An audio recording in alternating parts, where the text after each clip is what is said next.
Other microevolutionary effects that are not natural selection are larger scale population size effects. In the most obvious one, the founder effect. One sees that a small group of individuals has effectively detached from a larger population and is more likely to be breeding with one another than with anybody in the prior population.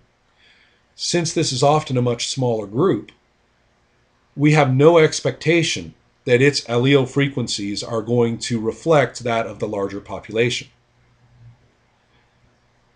A similar phenomenon, the bottleneck, occurs in place when some feature of the environment or circumstances drastically reduces the population, particularly when the given individual's traits in the population have nothing to do with whether they make it through or not. In this case, the population's allele frequencies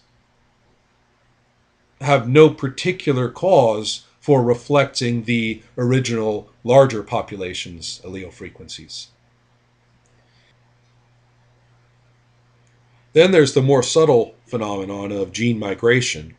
If you consider a large population scattered across a number of microhabitats, first, the different microhabitats may present very different selective pressures.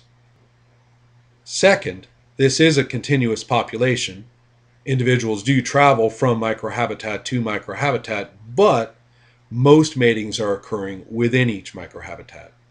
The effect is to have the overall population's conformations and the percentages in the specific reasons not really precisely to reflect how selection is occurring in each one of those. Then there's inbreeding.